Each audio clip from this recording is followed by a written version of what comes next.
Many of you have been through it or you know someone that has. So we had 3 miscarriages and it was difficult.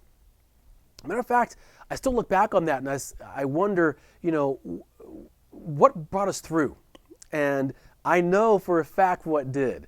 Let me kind of take you through. The last miscarriage was so physically demanding on my wife, they admitted her in the hospital.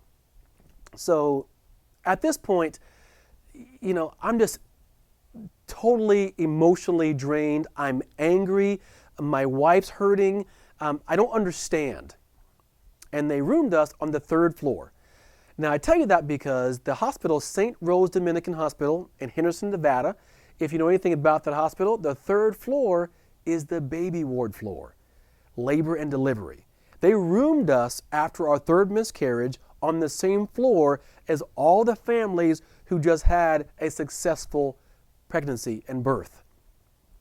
The doors cracked and I could see people running down the hallway with flowers and balloons going to their loved one. You could hear babies crying. I think the biggest challenge was the sound system. See, in that hospital, they had speakers in the rooms and all on the floor, on the 3rd floor, and they'd ring chimes every time a baby was born. That went off probably every 30 minutes for 2 straight days. We laid there. And I can't tell you if you ever got that moment where you're kind of questioning God, like, what are we doing? What is this? The baby wasn't meant to be for us, okay, but why the suffering? Why put through this? I didn't get it. About that time, boom, in walked Nurse Tracy. She was about 5'2", right? Just a great presence. Blonde earrings, never forget her, glasses, little silver necklace. And she walked in just with this demand. And she said, "What are you doing here?" To my wife Jennifer and I. And then she, "Hang on a minute." And she goes out our door to the nurse's station outside. And you hear papers flying. And she comes back in, "Pack your bags." And she goes back out. About 45 minutes later to an hour, we're out of that room. We're on the 5th floor. It's up at the rehab floor. And there's no speakers, no chimes going off. And as we were getting settled in, she just said, "You know what? I'm sorry." And it hit me so hard because that was the first person to even say I'm sorry.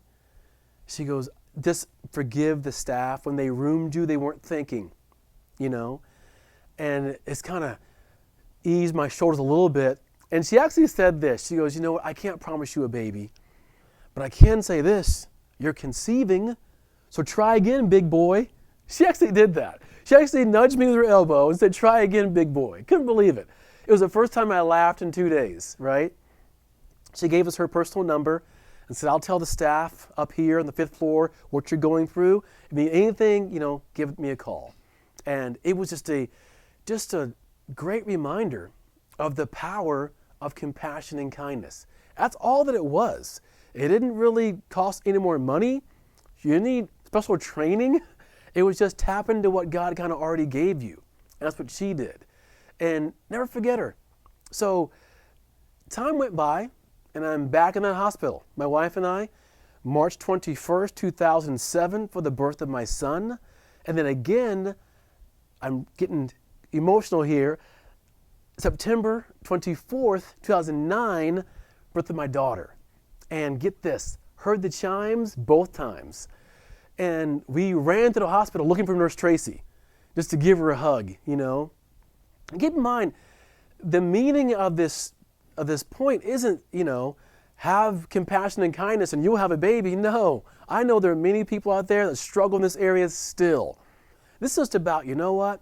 She just showed her light to us, and I'll never forget it. And when I told you earlier, I didn't really know, why God's putting us through that. It's because He wants us to kind of be His hands and feet in this area. Years later, at many of our churches that I've attended, and even my one locally, I'm asked, my wife and I, to speak to couples that are going through that. And I often share that, I found my peace long before our child was born.